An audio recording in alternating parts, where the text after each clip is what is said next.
예, 만나서 반갑습니다. 광우 스님이라고 합니다. 예, 다 아시죠? 네. 예. 자, 그 예전에 그 한문을 공부하시던 어느 유학자가 어느 스님을 찾아가서 이렇게 질문을 던졌답니다. 스님, 남쪽에 부처님이 없다는 게 무슨 뜻입니까? 라고 질문을 하더래요. 남쪽에 부처님이 없다. 그 스님이 아니 부처님이 동쪽에도 계시고 서쪽에도 계시고 동서남북 부처님이 다 계시는데 남쪽에 부처가 없다는 말은 어디서 들었어? 하니까 아니 남쪽에 부처가 없다는 말을 제가 분명히 그 글귀를 봤다고 써보시오 했더니 이제 나무불이라고 썼어요. 여러분 나무 아미타불 나무 관세음보살 들어보셨죠? 네. 그래서 이제 나무불. 근데 나무불이 그 한자 다 아시죠? 네. 다 아시는데 그래서 별로 믿으면 안 가지만 다 아실 거예요. 남쪽 남자에 없을 무자 그 부처 불자를 써요. 그래서 우리가 나무 아미타불 할 때 나무를 한자로 표기할 때 남쪽 남자에 없을 무자 그 뜻대로 해석하면 남무불 남쪽에는 누가 없다? 부처님이 없다. 남쪽에 없는 부처님. 남쪽에 없는 부처님. 부처님이 남쪽에 없다? 왜 남쪽에만 안 계시지? 그 질문을 던지니까 이제 스님께서 하시는 말씀이 자 여러분들도 다 아시는 얘기일 거예요. 나무가 원래 우리가 발음으로는 쓰기는 남무라고 쓰지만 읽기로는 나무라고 읽잖아요. 이 나무가 저 인도에서 나마스테라고 하죠. 네, 반갑습니다. 나마스테 인사하듯이 그 나모라는 단어가 인도말 나모라는 단어가 중국으로 넘어오면서 표기를 할 때 남쪽 남자에 없을 무자로 글자를 빌려서 나무라고 표기를 한 것이다. 그래서 나무의 뜻은 당신께 귀의합니다. 당신을 공경합니다라는 그런 의미가 담겨져 있다. 그래서 한문으로는 남무불이지만 해석하기로는 나무불, 부처님께 귀의합니다라는 인도말에서 넘어온 것이다. 라고 이제 대답을 해줬다고 합니다. 자, 그래서 이 나무라는 단어 우리가 흔히 뭐 나무 아미타불, 나무 관세음보살 이런 표현을 굉장히 많이 쓰지 않습니까? 그래서 오늘 여러분 확실히 알아두셔야 되는 게 나무라는 것은 어떤 뜻이 있다? 공경합니다. 당신께 귀의합니다. 라는 뜻이 있습니다. 그러니까 나무 아미타불 하면 누구께 귀의합니다? 그렇죠. 아미타 부처님께 귀의합니다. 나무 관세음보살 하면 누구에게 귀의합니다? 관세음보살님에게 귀의합니다라는 뜻이 되겠습니다. 그래서 귀의라는 것은 돌아갈 귀자에 의지할 의자, 돌아가 의지한다. 당신께 돌아가 의지하겠습니다라는 의미예요. 우리 주변에 사람들을 보면 각자 의지하는 게 있어요. 어떤 사람은 돈에 의지하는 사람이 있고, 그렇죠. 어떤 사람은 뭐 명예나 권력에 의지하는 사람이 있고, 뭐 아무것도 없는 사람은 자기 몸뚱아리에만 의지하는 사람이 있고, 그리고 조금 또 이제 또 어렸을 때부터 로맨스 소설을 많이 보신 분들은 무엇에 의지해야 된다? 사랑에 의지해야 된다라는 또 그런 달콤한 말에 또 귀를 기울이기도 하죠. 자, 불교에서도 이 귀의 돌아가 의지합니다라는 말을 굉장히 중요하게 여깁니다. 그래서 우리가 부처님께 예불을 올릴 때 예불문에 지심규명례라는 뜻이 있습니다. 지심규명례 들어보셨죠? 지심규명례 하지 않습니까?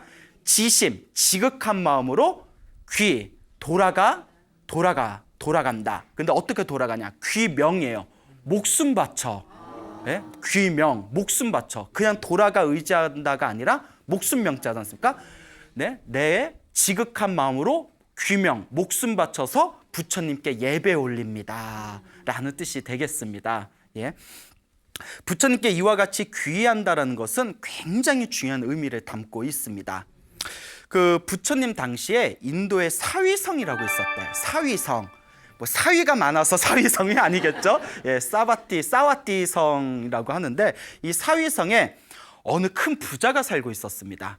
굉장히 큰 부자가 살고 있었는데 굉장히 구두쇠에 인색했다고 합니다. 우리 주변에 보면 돈은 많은데 굉장히 인색하신 구두쇠 분들도 계시죠? 돈이 굉장히 많은데 사람들한테 베풀 줄도 모르고 자기 자신한테도 잘 쓸 줄을 몰랐대요. 아주 인색한 사람이었는데 그 부자가 가장 세상에서 아끼는 아이가 바로 자기 아들이었어요. 그래서 아들을 굉장히 사랑하는데 아들이 16살이 되었을 때 병에 걸렸대요. 16살에 이제 병에 걸렸을 때 그 이제 아내가 이제 막 남편한테 빨리 병원에 가서 의사한테 보여야 되지 않겠냐고, 이러다 큰 병이 되면 어쩌냐고, 어서 의사한테 갑시다. 근데 의사한테 가서 병원에 가면 또 진찰료를 내야 되잖아요. 그러니까 돈이 아까운 거야. 예? 얼마나 구두쇠예요? 자식이 아픈데, 예? 웬만한 구두쇠도 자식 아플 땐 돈 안 아끼잖아요. 근데 자식을 엄청 사랑하는데도 돈을 아끼기 위해서 내가 꾀가 있어, 내게 좋은 방법이 있으니까 병원에 가지 맙시다. 그래서 살짝 의사를 찾아다니는 거예요. 의사한테 찾아가서 은근히 질문을 던지는 거예요.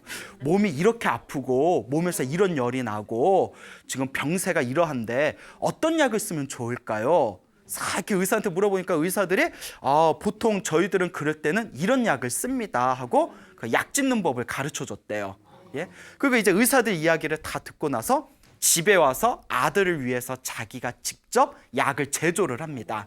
그래서 그 약을 먹였는데 나요, 안 나요? 안 낫죠. 예, 아무나 약 쪄서 나오면 의사가 무슨 필요 있겠어요. 예, 그러니까 아무리 그 자기가 만든 약을 먹여도 병세가 더 악화되더니 걷잡을 수 없는 상태까지 이르렀대요. 그때서야 이제 겁이 나서 의사들이 이제 데려옵니다. 근데 의사들이 그 몸이 아픈 아들을 싹 이렇게 살펴보니까 도저히 이제 치료를 할 수 있는 그 기한을 넘어버린 거예요.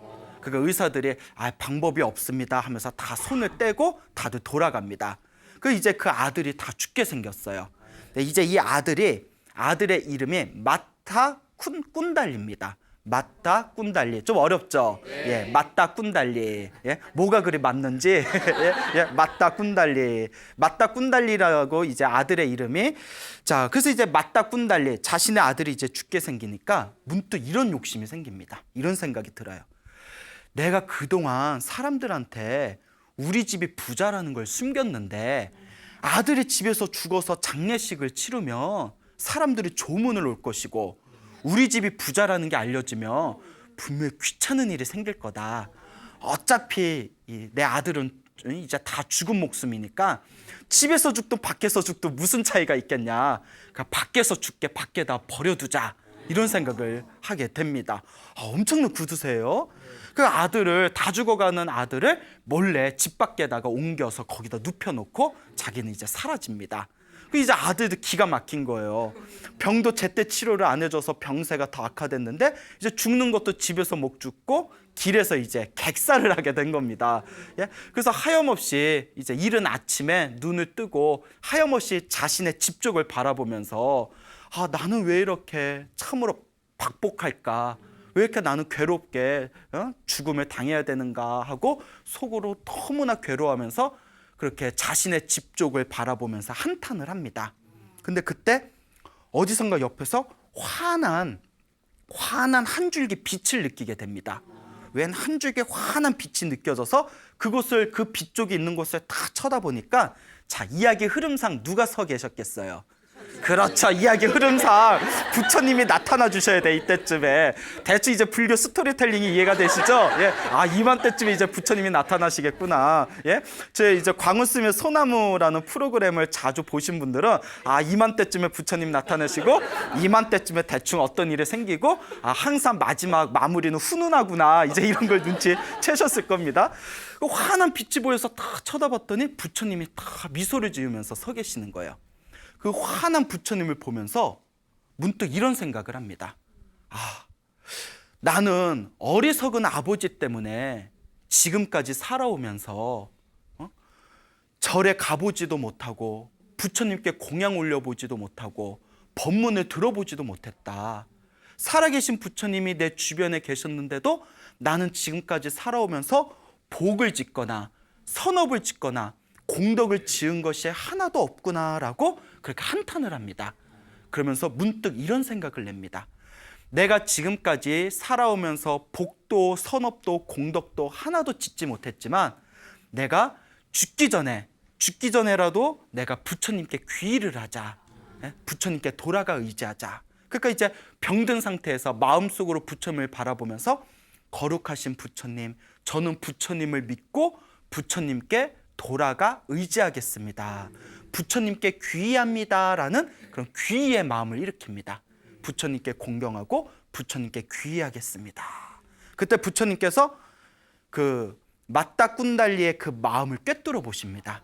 아, 맞다 꾼달리가 스스로 나는 지금까지 살아오면서 복도, 선업도, 공덕도 짓지 못했지만 죽기 전에라도 부처님께 깨끗한 믿음으로 귀의하겠다, 부처님께 귀의하겠습니다 라는 마음을 일으킨 것을 부처님께서 꿰뚫어 보십니다. 그리고 부처님께서 자상한 미소를 지으면서 맞다 꾼달리에게 다음과 같이 말씀하십니다. 맞다 꾼달리여, 그대가 할 수 있는 일은, 그대가 해야 할 수 있는 일은 충분히 하였구나. 그러니까 그대가 지금 상황에서 해야 할 수 있는 일을 충분히 하였구나 라고 말씀을 남기고 그냥 싹 사라지십니다. 아니, 사람이 아파 죽겠는데 네가 할 일을 다 했구나 하고 그냥 휙 가는 거예요. 예? 그 사라지는 부처님의 뒷모습을 바라보면서 맞다 꾼달리가 병이 나았을까요? 네. 에이, 아직 내 프로그램 자세히 안 보셨구나. 항상 여기서 뭐 왜? 뭐 이런 내용이 한 번씩 나와요. 사라지는 부처님의 모습을 보면서 죽습니다. 죽어요. 예, 부처님이 네 할 일을 충분히 했구나라고 다 부처님께서 말씀을 남기고 사라지는 그 뒷모습을 하염없이 바라보면서 원래대로라면 부처님의 말씀을 듣고 몸에 있는 병이 확 나아서 그 자리에서 벌떡 일어나서 집에 가서 아버지와 대판 싸웠다 뭐 이런 식으로 이야기가 전개될 것 같았죠. 예, 그렇게 이제 호락호락하지 않습니다. 예, 죽습니다. 결국. 자, 근데 항상 마무리는 어떡하게? 훈훈하게. 항상 마무리는 훈훈하게. 죽기 직전에 부처님을 향한 깨끗한 믿음을 일으키고 부처님께 귀의한 그 강력한 선업의 힘으로 죽자마자 하늘세계 천상의 천신으로 태어나게 됩니다. 하늘세계 신으로 태어나게 되는 거예요. 우리 불교에서는 이와 같이 가르칩니다. 사람이 살아오면서 우리는 업을 짓습니다. 그렇죠? 그래서 업을 짓는데, 그래서 우리 흔히 그런 말 쓰잖아요. 내가 전생에 무슨 업을 졌길래 내가 저런 인간을 만났을까? 예? 예? 왜요? 여러분, 남편한테 그런 말 하면 안 돼요? 예? 예? 남편 삐져요. 예? 예? 근데 가끔 그런 화가 날 때 훅 하고 올라올 때 있죠. 내가 많이 올라오셨나 봐. 또 네, 그러시네. 내가 전생에 무슨 업을 졌길래 저런 인간을 만났을까? 중생들은 살아가면서 자신들만의 업을 짓습니다. 그래서 착한 업, 좋은 업을 선업이라고 하고요. 나쁜 업을 악업이라고 하죠. 잘못된 업을. 죽어서 선업의 힘이 아주 강하면 죽자마자 바로 좋은 세계에 다시 태어납니다. 악업의 힘이 너무 강하면 죽자마자 바로 나쁜 세계에 태어납니다. 근데 문제가 하나 있어요. 선업과 악업이 애매한 경우가 있어요.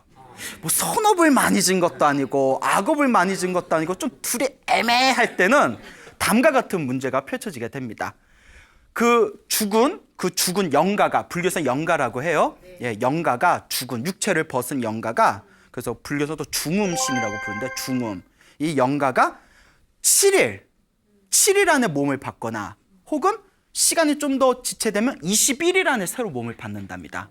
그런데 7일이 걸리든 21일이 걸리든 30일이 걸리든 49일 안에는 새로운 몸을 받는답니다. 선업과 악업에 애매할 때는 무조건 49일 안에는 그것이 이제 그 업이 결정이 돼가지고 다음 생에 새로운 몸을 받게 된다. 근데 49일이 지난 뒤에도 새로운 몸을 받지 않고 지상에 강력한 한이 있을 경우 어떤 상황이 펼쳐질까요? 예, 귀신이 된답니다. 예, 귀신이 된대요. 막 뭔가 막 헛것이 보이고, 예. 그래서 이제 가끔 이제 막 좀 뭐 빙의라고 하죠. 예, 이제 빙의 같은 거에 이제 되면 이제 뭐 그렇잖아요. 뭐 테마사들 찾아가고 막 그렇지 않습니까? 뭐 하여튼 뭐 그런 일이 있다고 해요. 근데 기도 열심히 하면 그런 거 다 극복이 됩니다. 알겠죠?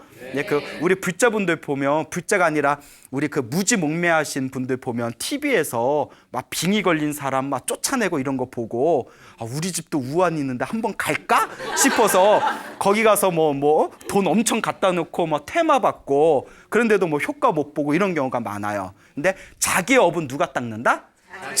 자신이 닦아야 되죠. 그래서 항상 우리 불자들은 밖으로 구하지 말고 어떤 문제가 생겼을 때 내 마음을 바라보고 내 마음을 닦아서 내 업을 바꿔나가는 그런 길을 걸으셔야 됩니다. 그래서 스님 정말 빙의가 있어요? 라고 물어보면 뭐 저도 모르죠. 예? 나도 뭐 귀신을 본 적이 없으니까. 근데 실제로 뭐 빙의 비슷한 현상에 처하신 분들이 기도를 열심히 해가지고 그렇게 아름답게 극복하는 사례가 불교에서는 굉장히 많습니다. 예, 그러니까 항상 기도를 열심히 하는 불자의 삶을 살아야 된다라고 말씀드리고 싶습니다. 그래서 49일 안에는 새 몸을 받는다. 그래서 불교에서는 돌아가신 영가를 위해서 어떤 문화가 있죠? 그렇죠. 49제라는 문화가 있습니다. 49제라는 문화가 있고요. 그래서 어른 스님들이 49제를 다 못 지낼 경우 7일에 한 번씩 7번 지내는 거잖아요. 그래서 77은 49라고 하는데 다 못 지낼 경우에는 막제라도 지내라. 마지막 제, 49일 마지막 제사라도 돌아가신 분을 위해서 지내드리는 게 좋다라는 그런 말씀을 하셨습니다. 자, 여하튼 우리 맞다 꾼달리는 죽기 직전에 부처님을 향해서 청정한 믿음으로, 깨끗한 믿음으로 귀한 강력한 선업의 힘에 의해서 죽자마자 바로 어디에 태어났다? 예, 천상세계 천신으로 태어나게 됩니다. 맞다 꾼달리가 이제 천상세계 천신으로 태어났는데 천상계가 굉장히 행복하대요. 쾌락이 가득하고 행복하답니다. 그래서 불교 경전에 보면 천상에 있는 천신들이 죽는 경우가 몇 가지 있답니다. 수명이 다하기 전에 죽는 경우. 예? 수명이 다하기 전에 천신들이 죽는 경우 중에 하나가 너무 행복해서 놀다가 굶어 죽는답니다. 그 경전에 나와요. 예, 예? 경전에 나옵니다. 놀다가 굶어 죽는다. 너무 이제 놀 게 많고 행복하니까. 예. 아, 스님, 그렇게라도 한번 놀다가 죽고 싶어요. 뭐 또 이러신 분은 없겠죠? 예? 자, 그래서 이 천상세계에 태어나서 큰 쾌락을 누리면서 이 맞다 꾼달리가 문득 이런 생각을 냅니다. 내가 전생에 어떤 복을 졌길래 내가 이렇게 천상세계에 태어나서 내가 이렇게 행복하게 사는 것일까? 그 자기의 전생을 살펴봅니다. 그 부처님 말씀에 의하면 하늘세계 천신들은 자기의 바로 전생까지는 볼 수 있답니다. 바로 자기의 전생까지는. 내가 전생에 무엇을 했나 하고 살펴봤더니 전생에 자기가 맞다 꾼달리라는 구두쇠 아버지의 아들이었고 자기가 아버지의 업처군이 없는 어리석은 행위로 이제 길에서 죽게 되었을 때 부처님을 만나게 되고 부처님을 바라보면서 깨끗하고 청정한 믿음을 일으키면서 부처님께 귀의하겠습니다라는 그 진실한 믿음의 힘으로 이와 같이 천상세계 천신으로 태어나게 되었구나라는 것을 깨닫게 됩니다. 그리고 내 전생의 아버지는 지금 뭐하고 있나 하고 이렇게 이제 지상을 관찰했대요. 우리 전생의 아버지 뭐하고 있나? 그 아버지가 이제 전생에 자신의 몸뚱아리를 화장한 뒤에 맨날 그 화장터에 가서 아들아 아들아 울면서 한탄을 하고 있더래요. 아들아 아들아 하고 울면서. 그러니까 이 천신도 어이가 없는 거예요. 아니 멀쩡하게 살아있을 때는 치료 제대로 안 시켜줘 놓고 죽기 직전에도 길에다 버려놓고 나서는 죽은 뒤에는 내가 보고 싶다고 저렇게 아들아 아들아 울부짖고 있구나. 아이고 참 지금 봐도 참으로 어리석은 분이다. 그래도 전생에 부자지간이었던 인연이 있으니 내가 이번 생에 제도해야 되겠다. 그래서 이제 꾀를 내가지고 이 맞다 꾼달리, 전생에 맞다 꾼달리였던 이 천신이 이제 인간의 모습으로 그 화장터에 내려옵니다. 그 옆에서 아버지, 전생의 아버지 구두쇠 부자가 울고 있는 옆에서 더 큰 소리로 손을 막 휘저으면서 울부짖었대요. 아이고 아이고 울부짖었대요. 그 구두쇠가 울다가 이거 보니까 왜 옷을 화려하게 입은 멀쩡한 잘생긴 젊은이가 막 울부짖으니까 나야 내 아들을 잃어서 이렇게 울고 있지만 저 젊은이는 대체 무엇 때문에 저렇게 울부짖을까? 궁금한 거예요. 얼마나 슬픈 일을 겪었길래 저렇게 울고 있을까? 이제 그 젊은이한테 찾아갑니다. 젊은이, 그 자네 보기에는 멀쩡한데 무엇 때문에 그렇게 울고 있어? 하고 질문을 던지니까 이 젊은이로 변신한 이 천신이 이 젊은이가 다음과 같이 대답합니다. 제가 얻고 싶은 게 있는데 얻을 수 없어서 울고 있습니다. 아니, 무엇을 얻지 못해서 울고 있어? 제가 황금으로 된 수레를 하나 제가 가지게 되었습니다. 황금 수레를 가졌는데 황금 수레에 어울릴 만한 수레바퀴를 못 구해서 울고 있습니다. 아니 얼마나 좋은 수레바퀴를 구하기 때문에 그렇게 울고 있습니까? 도대체 어떤 바퀴를 원합니까? 라고 질문을 던졌대요. 그러니까 이 젊은이가 하는 얘기가 태양과 달의 바퀴를 원합니다. 한쪽에는 태양을 띄우고 싶고 한쪽에는 달을 띄운다면 제 황금수레가 더욱더 빛을 발할 겁니다. 그런데 태양과 달을 얻을 수 없어서 이렇게 울고 있습니다. 그 구두쇠가 어이가 없는 거예요. 뭐 바보 아니야? 예? 예? 너 바보지? 이보시오. 얻을 수 없는 것 때문에 그렇게 울고 있다니. 예? 당신은 참으로 바보군 하고 이제 바보구나 라고 이렇게 이야기를 합니다. 그때 이 젊은이가 딱 쳐다봐요. 딱 쳐다보면서 여러분 요새 젊은이들한테 바보라고 함부로 얘기하면 안 돼요? 예? 요새 뉴스 보니까 흉흉하더라고요. 예, 예, 참 나라가 어떻게 되려는지. 예, 예. 우리 때 어른들한테 대들 생각을 못 했는데. 야, 여하튼 옆길로 샜네요. 바보구나라는 얘기를 듣고 딱 쳐다보면서 보이는 것을 구하기 위해서 우는 것이 바보입니까? 보이지 않는 것을 구하기 위해서 우는 것이 더 바보입니까? 예? 보이는 것을 얻기 위해서 우는 거와 보이지 않는 것을 얻기 위해서 우는 거, 어떤 게 더 바보입니까? 그러니까 그 구두쇠가 그게 무슨 말이요? 그게 무슨 말인가? 라고 질문을 던집니다. 그러니까 이와 같이 그 젊은이가 얘기합니다. 나는 해와 달이 보입니다. 보이는 것을 얻으려고 우는 겁니다. 하지만 당신은 아들을 잃었고 아들은 더 이상 보이지 않습니다. 근데 보이지 않는 죽은 아들을 다시 얻으려고 울고 있지 않습니까? 누가 더 어리석은 겁니까? 오, 말 잘해. 예, 말 잘해요? 예? 그래, 사람이 일단 말 잘하는 것도 복이라고 했어요. 예, 말 잘하는 것도 복이야. 맞아요. 뭐 나도 내가 뭐 잘난 게 있어서 BT에 나왔겠어요? 예, 예? 그러니까 말 좀 조금 하니까 이렇게 BT에 나온 거죠. 그렇죠? 예. 그건 나보고 잘난 게 없다는 거예요? 예? 예? 예? 자, 어쨌거나 깜짝 놀라는 거예요. 깜짝 놀라면서 그대는 나이는 젊은데 너무나 지혜롭습니다. 그대는 누굽니까? 당신의 말 한마디 때문에 아들을 잃은 슬픔에 싹 시원해졌습니다. 예?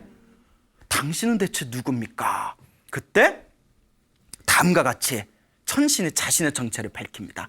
나는 그대 전생의 아들이었던 맞다 꾼달리입니다. 그리고 전생에 지었던 맞다 꾼달리어였을 때 지었던 강력한 선업 공덕의 힘으로 이번 생에 하늘세계 천상의 신으로 태어났습니다. 당신을 제도하기 위해서 제가 잠시 지상에 내려온 겁니다. 그 아버지가 딱 보더니 구두쇠 아버지가 딱 보더니 믿어요 안 믿어요? 안 믿죠. 그렇죠. 누가 여러분 앞에 딱 나타나서 나는 네 전생의 증조 할머니였는데 예? 그러면 여러분 뭐 이거 뭐야? 예? 예? 응?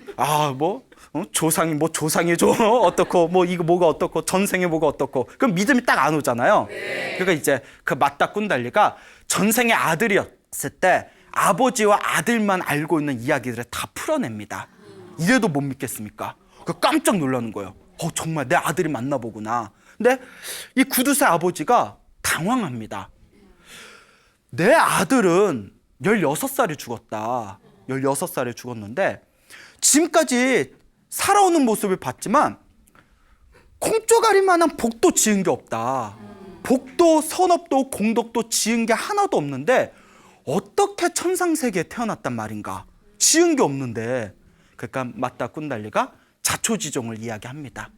거룩하신 부처님을 죽기 직전에 보았고 부처님을 향해서 부처님께 귀의합니다라는 부처님을 향한 믿음을 일으킨 것만으로 이 청상세계에 강력한 신으로 태어났습니다. 이 이야기를 듣는 순간 그 구두쇠 아버지의 몸에서 엄청난 희열과 기쁨이 올라옵니다. 엄청난 희열과 기쁨이 확 올라와요. 세상에 이럴 수가. 세상에 이럴 수가. 절에 가서 부처님께 인사드린 적도 없고 공양을 올린 적도 없고 법문을 들은 적도 없고 수행을 한 적도 없는데 부처님을 향해서 강력한 부처님에 향한 깨끗한 믿음을 일으킨 것만으로도 천상세계에 태어날 수 있단 말인가? 나도 부처님을 모시고 부처님께 귀의해야 되겠다라는 마음을 일으킵니다. 그때 전생의 아들이었던 이 천신이 그 아버지의 마음을 꿰뚫어 보고는 부처님께 당장 가서 부처님을 모시고 공양 올리고 법문을 듣고 법을 닦으십시오. 예? 부처님께 귀의하는 것은 이 세상에서 가장 아름답고 위대한 일입니다 라고 전생에 자신의 아버지에게 신신당부를 하고는 이렇게 사라집니다. 사뿅 하고 사라져요. 예? 예? 이야기 흐름상 이제 사라져줘야죠. 자, 그러면 또 질문 하나. 이야기 흐름상 이제 구두쇠가 누구를 만나러 갈까요? 그렇죠. 부처님을 만나러 갑니다. 예, 이제 부처님을 만나러 가야죠. 부인에게 이제 다음과 같이 이야기합니다. 내가 부처님을 우리 집으로 모셔서 공양을 올리고자 합니다. 그러니 부처님과 제자분들에게 공양 올릴 음식을 잔뜩 준비를 하십시오 라고 부인에게 이야기를 한 뒤에 그 부인도 깜짝 놀란 거예요. 남의 거지에게 떡 한 조각도 안 주는 이 구두쇠 양반이 웬일이야? 예? 그 목미? 막 이렇겠죠. 자, 어쨌거나 이제 부처님에게 갑니다. 부처님께 다 가서 부처님 시간이 되신다면 내일 점심, 내일 사시, 불교에서 사시라고 합니다. 사시 공양. 내일 점심 때 부처님과 제자분들을 모시고 저희 집에서 공양을 올리고자 합니다. 와주십시오라고 청을 합니다. 그 부처님께서 그 공양청을 받으십니다. 자, 이제 그 다음날 부처님이 이제 제자들을 이끌고 그 구두쇠 부자의 집에 다 공양을 갑니다. 수백 명의 제자들, 수백 명의 스님들을 이끌고 그 구두쇠 부자의 집에 갔을 때 마을 사람들, 도시 사람들이 난리가 난 거예요. 왜 난리가 났을까요? 그렇죠. 저렇게 인색하기 짝이 없는 저 구두쇠 양반이 부처님과 수백 명의 스님들을 모시고 점심 공양을 올린다고 하니까 다들 놀라워서 구경을 가기 위해서 이제 마을 사람들 다들 모여듭니다. 예? 저 오지랖도 넓어요. 예? 예? 공양 올린다니까 다들 이렇게 찾아가요. 그래서 이제 부처님을 중앙에 가장 좋은 자리에 모시고 스님들을 여법하게 모신 뒤에 공양을 하나하나 이제 올립니다. 부처님께 직접 부처님의 제자분들에게 공양을 떠드리고 국을 떠드리고 옆에서 싹 정중하게 시중을 합니다. 저희 불교의 법은 다음과 같습니다. 부처님의 가르침에 의하면 우리 부처님의 법에 의하면 부처님의 제자들은 신도들에게 공양을 받으면 그러니까 탁발을 해서 공양을 받으면 반드시 공양을 마친 뒤에 법을 설해야 됩니다.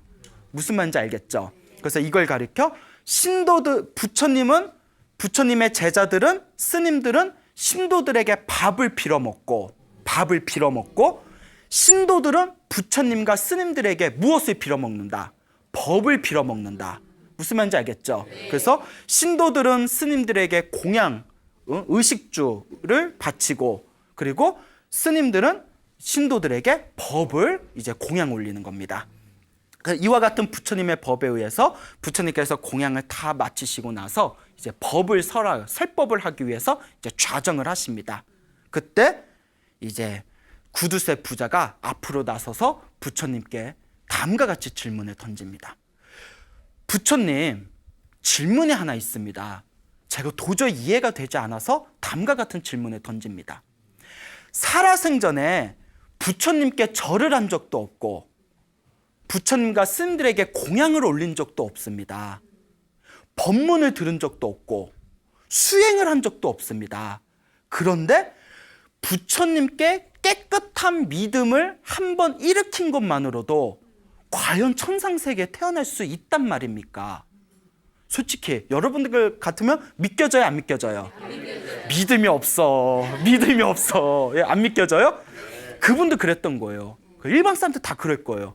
아니 뭐 평소에 복이나 선업이나 공덕을 지은 게 없는데 죽기 전에 부처님을 향해서 부처님을 향한 믿음을 일으킨 것만으로도 천상세계에 태어났다는 이야기를 듣고 너무나 놀라워서 그거 믿기지가 않아서 그와 같은 질문을 던집니다. 그때 부처님께서 다음과 같이 대답하십니다. 그대여, 그걸 왜 나에게 묻는가?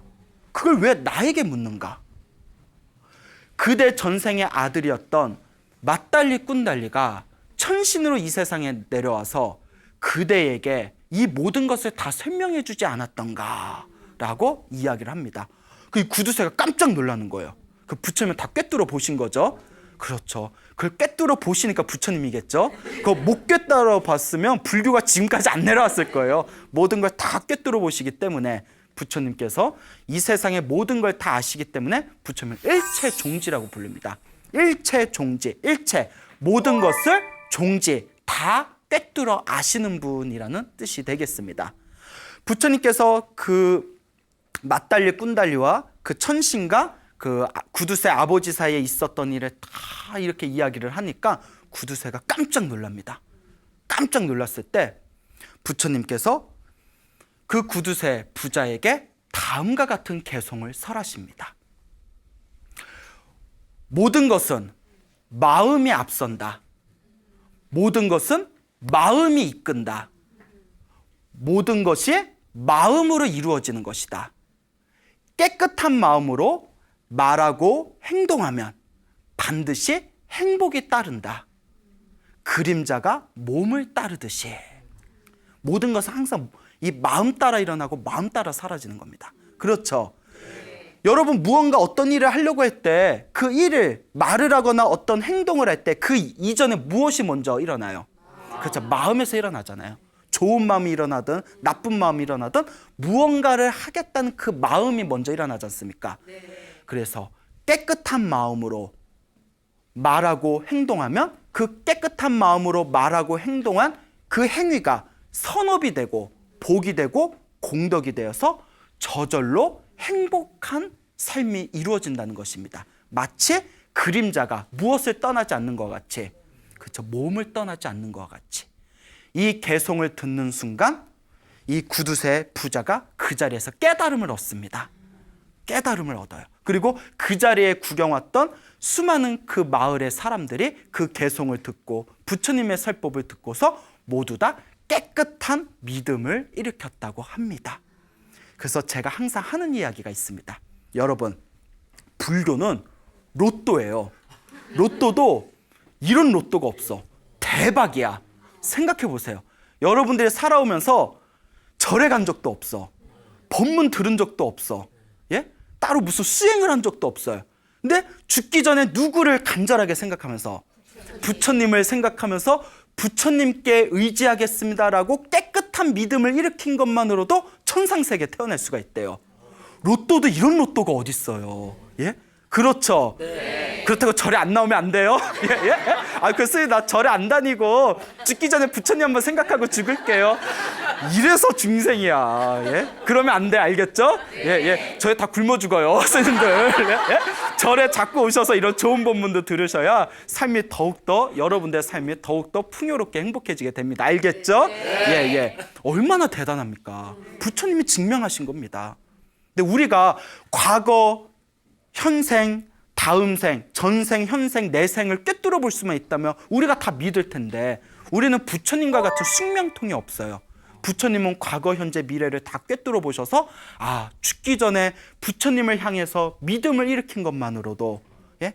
부처님에게 돌아가 의지하겠습니다. 부처님께 귀한 것만으로도 천상세계에 태어난다는 것을 숙명통으로 꿰뚫어 보십니다. 근데 우리는 못 봐요. 못 보니까 이렇게 사는 거야. 똑같은 실수 저지르면서. 동감하시죠? 네. 예, 여러분들이 이 부처님의 가르침을 통해서 여러분들의 삶을 선업으로 가득한 삶으로 이끌어 가시길 바랍니다. 그래서 부처님께서 다음과 같이 말씀하십니다.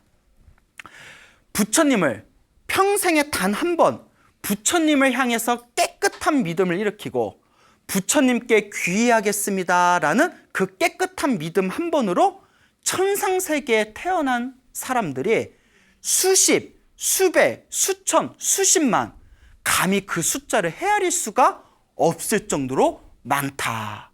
그러니 의심하지 말아라. 부처님께 의지해라. 예? 여러분, 이거 중요한 거예요. 부처님이 자기한테 뭐 돈 내라는 얘기 했어요, 안 했어요? 안 했잖아요. 부처님이 자기한테 와서 막 3000배 해라, 10,000배 해라 말했어요, 안 했어요? 안 했잖아요. 부처님이 자기 앞에 와서 예? 뭐 7일 동안 단식해라, 한 달 동안 단식해라, 고행해라 얘기했어요, 안 했어요? 안 했어요. 부처님은 뭐라고 말씀하셨냐? 그냥 깨끗한 믿음으로 부처님께 귀의하는 그 마음만으로도 천상세계에 태어난다고 했습니다. 부처님이 이게 부처님한테 뭐 어떤 이득이 있겠어요? 그 마음만으로 생각만 해도 천상세계에 태어날 수 있는데 부처님이 당신이 어떤 물질적인 이익이 있어서 이런 거짓말을 했겠습니까? 오직 중생들의 행복한 삶을 살기를 바라는 마음에서 이와 같은 법을 설하신 겁니다. 그렇죠, 여러분? 네. 그러니 여러분들의 마음에 부처님을 향한 간절한, 청정한, 깨끗한 믿음을 일으켜 보시기를 바랍니다. 이와 비슷한 내용이 있습니다. 그 부처님 당시에 어느 할머니가 살고 계셨어요. 굉장히 가난하셨대요. 예? 그 가난은 죽음보다도 무섭다라는 부처님의 말씀이 있습니다. 굉장히 가난하셨는데 이 할머니의 이름이 산딸리 할머니예요. 산딸리. 산딸기 아니에요? 예, 산딸기? 어머, 내가 오늘 산딸기 할머니에 대해서 들었는데 남들이 또 뭐 산에서 딸기 캐셔서 산딸기 할머니인가? 예, 산딸리. 알겠죠? 산딸리 할머니예요. 뭐 산이 딸렸다 또 이런 거 아닙니다. 이 산딸리 할머니가 하루는 지팡이를 짚고 길을 걷다가 멀리서 부처님이 탁발을 나오신 걸 보게 됩니다. 부처님이 탁발 나오신 걸 딱 보고는 이 할머니가 살아생전에 한 번도 절에 가본 적도 없고 법문을 들은 적도 없고 무슨 수행을 해본 적도 없어요. 그 앞에 부처님이 지나가시는데 자기가 어떻게 해야 될지 모르는 거예요. 그 멍하니 그냥 있었어요. 멍하니 부처님이네? 어떻게 해야 되나 하고 멍하니 있으니까 그 부처님 옆에 부처님의 제자 중에 수제자 중에 아난이라는 스님이 있었습니다. 아난이라는 스님이 이 아난 스님께서 그 산딸리 할머니가 멀뚱멀뚱 서 있는 걸 보고는 미소를 지면서 다음과 같이 얘기합니다.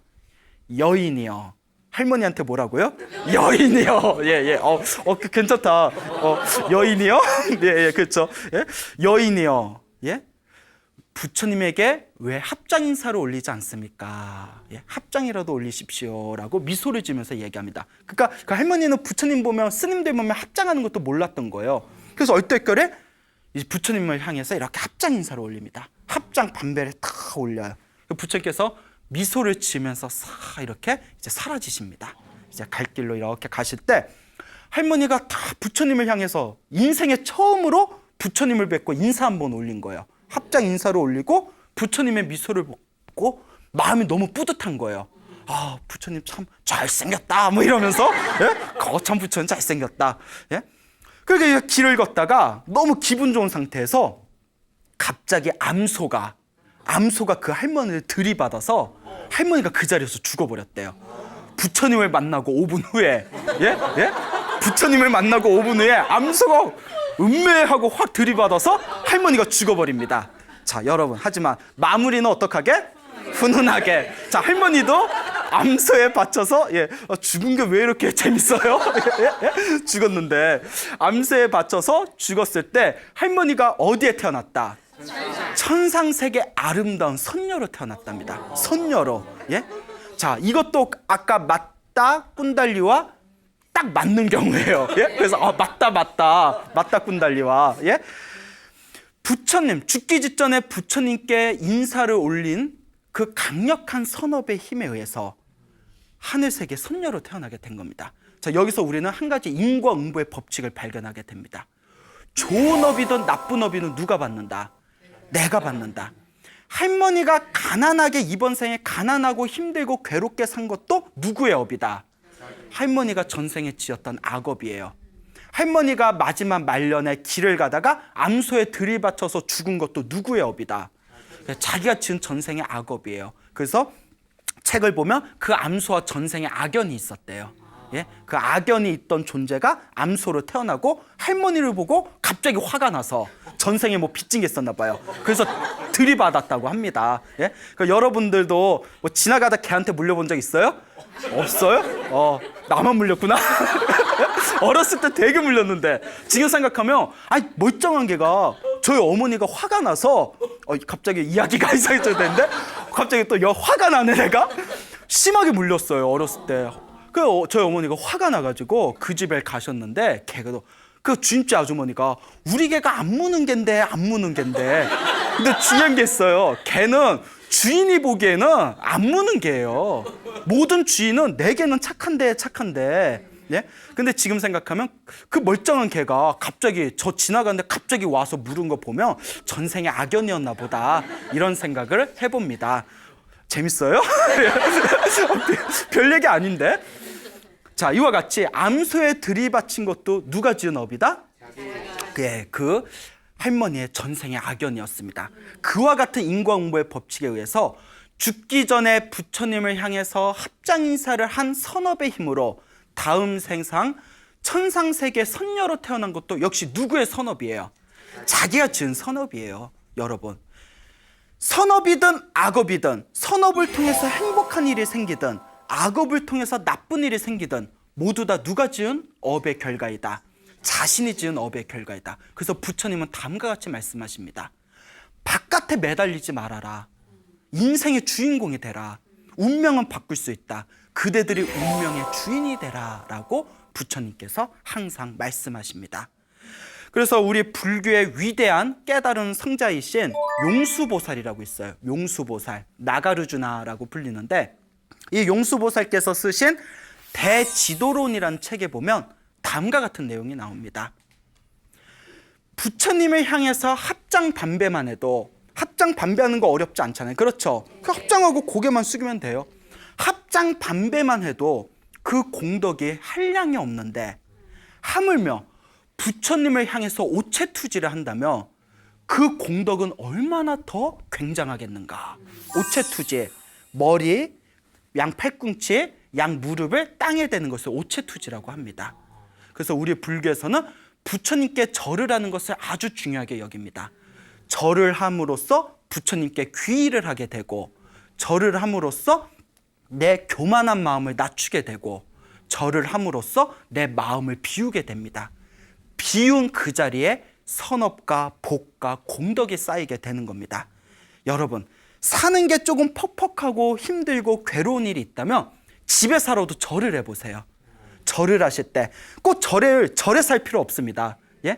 물론 뭐 절을 많이 해서 절이라고 부른다 이런 얘기가 있지만 집에서도 할 수가 있습니다. 집에다 그가 깨끗한 담요 하나 두툼하게 놓고 마음속으로 부처님을 생각하면서 거룩한 부처님께 귀의합니다. 부처님 감사합니다. 제가 전생에서부터 지은 악업이 있다면 이 악업이 모두 다 소멸되게 해주세요 라고 하루에 108배라도 절을 해보시기 바랍니다. 절을 하면 첫째, 몸이 건강해집니다. 둘째, 마음이 편안해집니다. 셋째, 내가 지은 나쁜 업의 에너지가 사라져서 점점 좋은 일들이 생기게 될 겁니다. 그리고 절을 많이 하면 다음 생에 천상세계에 태어나거나 인간으로 태어나도 금수저로 태어나게 된다고 합니다. 예, 그게 제일 좋구나. 예. 여러분, 절을 하시기 바랍니다. 부처님께 귀의하시기 바랍니다.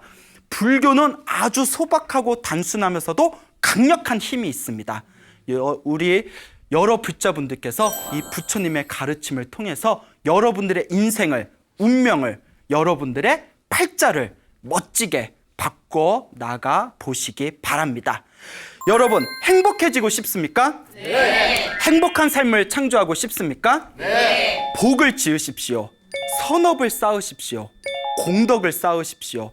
복과 선업과 공덕의 힘이 여러분들을 진정한 행복의 길로 이끌어 줄 것입니다. 오늘 여기서 마치겠습니다. 소중한 나! 무한 행복!